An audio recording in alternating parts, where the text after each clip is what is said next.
به نام خدای مهربان. سلام به تو رفیق عزیزی که داری این ویدیو رو میبینی. من علی هستم و اینجا چنل اسپیسیزم فارسی یا همون رواقیگری فارسیه. امروز داشتم فکر میکردم راجع به کمالگرایی، این سم کشنده‌ای که خیلی همونو از عمل کردن به اون آگاهی یا اون چیزایی که یاد گرفتیم باز میداره، چیزی که جلوی ما رو میگیره. داشتم فکر میکردم واسه خودم مثالهایی رو میآوردم و چیزهایی رو میگفتم که آقا این کمالگرایی رو در خودم کمتر بکنم و یواش یواش کمالگرایی رو به کل از زندگیم بذارم بیرون، که گفتم چقدر خوبه این حرفا رو و این آگاهی‌ها رو بیام با شما هم به اشتراک بذارم و یه ویدیو بسازم، هم من سود ببرم هم شما. کمالگرایی، این سم زهر کشنده، اصلا چطور بیام توصیفش بکنم واسهتون؟ خب اگر درگیرش شده باشید میدونید چه حالتیه دیگه. یه حالتی که همه چیز باید به بهترین شکل ممکن پیش بره، باید به بالاترین کیفیت ممکن برسم. اگر که این اتفاق نیفته فلان کار رو شروع نمی‌کنم و خب هیچ وقت هم شروع نمی‌کنی، چون چیزی به اسم کمال مطلق وجود نداره اصلا.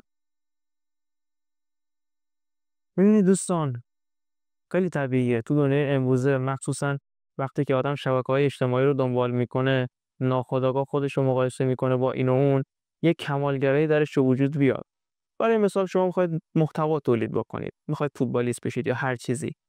زمانی که خودتو داری با نفر اول و دوم تو این حوزه مقایسه میکنی، با خودت میگی که آقا من اگه بخوام وارد این موضوع بشم حتما باید یه شرایط فوق العاده داشته باشم، حتما باید همه چیز اون شکلی که من میخوام پیش بره.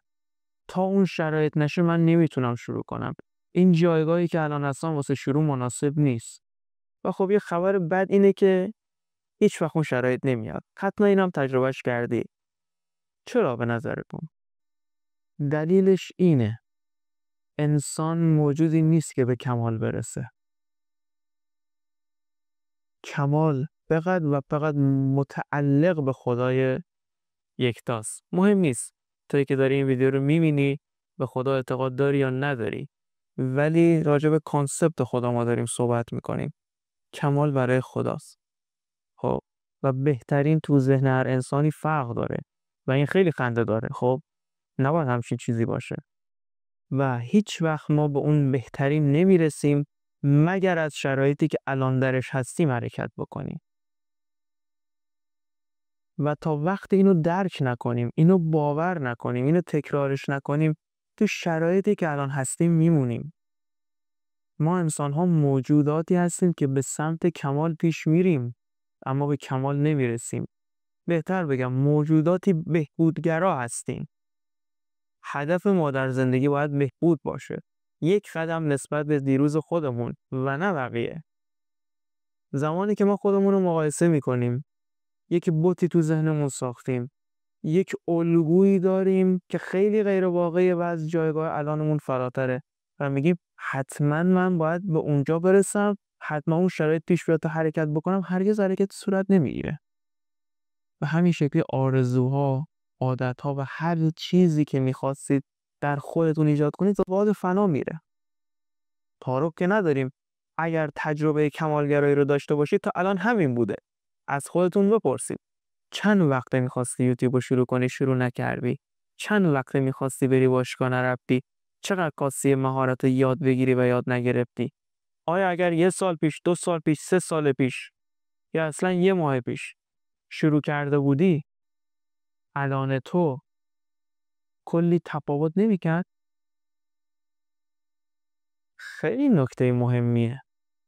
اما مغز ما اینا رو فیلتر میکنه، میاد چیزای دیگه به ما نشون میده، میاد میگه که نه حتما باید یه دوربین خدا داشته باشم که بشینم ویدیو ریکورد کنم، حتما گوشیم باید فلان باشه، میکروفون باید فلان باشه. خود منو به شخصه برای شروع یوتیوب 3-4 سال عقب انداخت. درسته توی این 3-4 سال خیلی رشد کردم، خیلی آگاهیام بیشتر شد، موضوع چنل به کل تغییر کرد، استایلم بهتر شد، ولی واقعا 4 سال پیش اگر شروع میکردم الان کجا بودم؟ چقدر حساب بانکیم پر پول بود بیشتر از الان.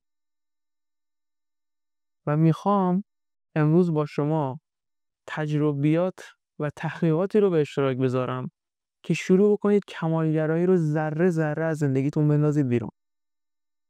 چون اگر این کارو نکنید، تنها و تنها چیزی که واسهتون میمونه دود شدن آرزوها و خواستهاتون به بالا و هیچ وقت هم بهشون نمیرسید. چون چیزی به اسم کمال وجود نداره. اول از همه همونطور که گفتم درک کنید. وظیفه ما کمال نیست. وظیفه ما حرکت رو به کماله. وظیفه ما حرکت رو به بهبوده. خب و ایده‌ای که الان ما داریم، کاری که میخوایم الان بکنیم، اگر که تحقیق پشتشه، اگر که نتیجه پشتشه، انجامش بدیم و ایده های بعدی به ذهن ما میرسه. ایده های بهتر به ذهن ما میرسه. کارهای بهتر و روش های بهتر به ذهن ما میرسه. خب منتظر بهترین نباشیم. این نکته‌ای که همیشه باید ما در نظر داشته باشیم که آقا به یک فرآیند بهبود تدریجیه که یواش یواش پله پله اتفاق میفته. اگر ما بخوایم بهترین روش عادت سازی رو کشف کنیم، بهترین روش که اونم دریبل زدن تو فوتبال رو کشف کنیم، بهترین روش فلان چیزو کشف کنیم، اصلا بهترینی وجود نداره. خب جهان رو به پیشرفته. ما واسه بهترین که زاده نشدیم، ما واسه بهتر شدن زاده شدیم. اگر چیزی که الان تو ذهنمون هست اجرا نکنیم، به اون بهترها نمیرسیم و تو جایگاه فعلی میمونیم. اینو به خودتون یادآوری کنید. برای اینکه S225 اولترا اگر تو بحث تکنولوژی اینا دنبال کرده باشید یا دنبال میکنید، برای اینکه S225 اولترا ساخته بشه یه همچین گوشی فوق العاده ای، قبلش S21، S20، S6، S7 اینا ساخته شده. خب برای اینکه چه میدونم به پلی استیشن 5 که امروز هست ما برسیم، پلی استیشن 1 و 2 و 3 ساخته شده. همه چیز روند تکاملی و تدریجی رو به بالا بوده. اگر همه آدما میخواستن به این فکر کنن که آقا بهترین رو ما الان باید بیایم بسازیم و تا بهترین رو نسازیم نمیدیم تو بازار، اصلا نمیسازیمش، خب هیچ پیشرفتی صورت نمیگیره. بشر هیچ پیشرفتی نمیکرد. از طب سنتی به طب پزشک مدرن ما نمیرسیدیم اصلا. خب اگر وضعیت جوریه که هر کاری که میخوای انجام بدی و تو ذهنت اینه که با اون شرایط وجود بیاد، سعی کنی عادت رو بذاری کنار و سعی کنی اینا رو، این حرفایی که دارم میزنم و با خودت تکرار بکنی و با خودت بگو من الان چه قدمی میتونم بردارم واسه اون عادت سازنده‌ای که میخوام بسازم، واسه رفتن به سوی خواسته‌ام.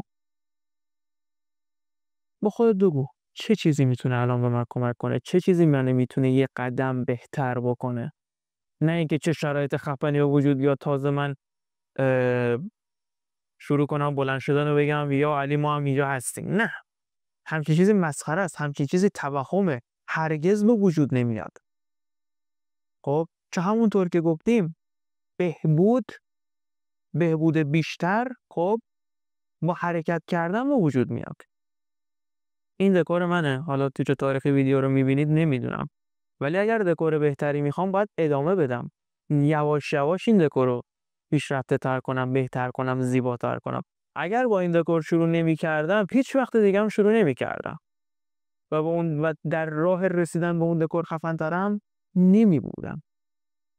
اوکی؟ و هیچ ایرادی نداره اگر بعدن ایده بهتری به شما برسه، به ذهنتون بیاد و شما الان نمیدونیدش. هیچ ایرادی نداره اشتباه کردنه، هیچ ایرادی نداره که زمان میبره. خب از اونجایی که کل زندگی همینه، کل زندگی همین بوده، هست، خواهد بود. کمال رو در ذهن خودتون مسخره کنید و بهبود رو بولدش کنید. خب کمال متعلق به خداست، متعلق به کانسپت خداست، نه متعلق به انسان. خب و تازه خیلی جالبه، ما انسان ها هر کدوم از کامل بودن یه تصور خاصی داریم. مثلا میگم تصور خیلی از یه مرد کامل بودن، یه مرد چه میدونم 2 متری با انقدر ریش، اون یکی چه میدونم مرد 2 متری کره‌ای رو کامل میدونه یا هر چیز دیگه ای. این کماله در ذهن هر انسان تازه تفاوت داره. این چه کمالیه که همه جا تفاوت داره؟ اصلا اسمشو میشه کمال گذاشت؟ مسخره است. بندازش دور و تمومش کن و سعی کن از همین جایی که الان هستی ببینی چه کاری میتونی انجام بدی که روند تو رو به سوی بهبود پیش ببره. یه قدم، نیم قدم، تا به اون چیزی که تو ذهنته برسی. تا به اون چیزی که تو ذهنته و میخوای برسی. خب اینکه شما برای مثال هنوز بنز نداری، هنوز ماشینی نداری، اینکه بگی من تو بنز نخرم سوار ماشین نمیشم و ماشین نمیخرم، خب چیز مسخره ایه. چون ماشین چیزیه که به هر حال میتونه کار ما رو راحت‌تر بکنه. اگر پول مثلا اون پژو رو داری، برو پژو رو بخر، کارتو راحت‌تر بکن، بعد یواش یواش اون بنز رو هم بخر. و این روند تکامل که ما یک ویدیوی جدا راجعش قراره بسازیم که بعد از این ویدیو منتشر میشه کامل توضیح میدیم. ولی اینو به خاطر بسپارید. کمالگرایی میزنه نابودتون میکنه، آرزوهاتون رو پرپر میکنه و تک و تک خواستهاتون جلو چشماتون از بین میرن. کمالگرایی باعث شک و تردید نسبت به خودمون میشه و با این شک و تردید نمیتونیم هیچ کاری بکنیم. آقا کسی که به خودش شک داره چطور میتونه کاری بکنه که بقیه بهش ایمان داشته باشن، اطمینان داشته باشن؟ این شک و تردید عملکرد ما رو میاره پایین. اجازه نمیده از چیزایی که یاد گرفتیم درست استفاده کنیم. چون همیشه شک داریم آیا این بهترین راهه؟ تا نری داخلش نمیفهمی. تا اشتباه نکنی متوجه نمیشی. تا نتیجه نگیری به هیچ عنوان نمیفهمی این بهترین روش یا نیست. و به اون روش بهتره نمیرسی تا این روش رو نری، تا این راه رو نری. کمالگرایی باعث شک میشه، باعث تردید میشه، باعث مرگ آرزوها میشه، باعث میشه هیچ وقت رشد نکنی و باعث میشه از این سطحی که هستی پایین‌تر بیای. آره نمیمونی تو اون سطح، میای پایین‌تر. چون همه چیز یا بهتر میشه یا بدتر میشه. همه چیز به سمت نظم یا بی‌نظمی میره. حد وسط اینجا وجود نداره. پس دوست عزیزی که داری این ویدیو رو میبینی، ازت خواهش میکنم، ازت میخوام یک قدم بهتر باش با وضعیت فعلی الانه و سعی کن اینو تو ذهن خود جا بندازی و انتظار یه شب تغییر کردن هم نداشته باشی. الان مثلا این ویدیو رو دیدید، فکر میکنید که خب الان من دیگه این ویدیو رو دیدم، کمالگراییمو میذارم کنار. نه، باید این صحبت ها رو بشینید تجزیه تحلیل کنید، بنویسید و حسابی بهشون فکر کنید تا واسهتون جا بیفته، تا جرأت عمل کردن پیدا کنید. خیلی وقتا ما میترسیم، احساس میکنیم اگه به اون چیزی که تو ذهنمونه، به اون کمالی که تو ذهنمونه نرسیم، کارمون بی‌کیفیته، کارمون به درد نمیخوره. میترسیم بقیه مسخرمون کنن. این دلایل هست که جلوی ما رو میگیره. میترسیم کارمون بی‌کیفیت باشه. از کار بی‌کیفیت میترسیم. از اشتباه کردن میترسیم. خب و یه تمرینی من میخوام بهتون بدم که خیلی به خودم کمک کرده، امیدوارم به شما هم کمک بکنه. برای اینکه کمالگرایی رو بزنید دهنش رو سرویس کنید، بیایید از عمد اشتباه کنید. خب برید توی دل یه کاری و از عمد اشتباه کنید. میدونم اصلا میخوام اشتباه انجام بدم ببینم اتفاق بدی میفته، اتفاق خاصی میفته، میمیرم مثلا. خب میبینید هیچ اتفاق بدی نمیفته. هیچ اتفاق بدی نمیفته. اگر یوتیوبری مثلا بشین یه ویدیوی مزخرف ضبط کن، اتفاق بدی افتاد؟ نه. حالا بشین قدم به قدم بهبودش بده تا به اون چیزی که تو ذهنت برسی. و سعی کن از اشتباه کردن نترسی و اینو بدون اگر راه‌های بهتری هم باشه واسه رسیدن به خواسته‌هات یا اون عادتایی که می‌خوای بسازی، تو دل این مسیر بهت گفته میشه. اوکی؟ آدم باید دل و جرأت داشته باشه برای اینکه اگر اشتباه کرد بگه اوکی اشتباه کردم، اگه قراره بهتر باشم اوکی بهتر میشم. خیلی نتیجه بهتری داره نسبت به اینکه من بیام این شکلی عمر خودم رو حروم بکنم دیگه. خیلی بهتره دیگه. زندگی نامه‌های افراد موفق رو بخونید. چقدر مسیرشون عوض شده. چقدر ایده‌های مختلف رو امتحان کردن تا دستشون اومده چی اوکیه و چقدر وقتی به اون اوکی رسیدن، اون چیز خفنه رسیدن، هی بهبود پیدا کرده.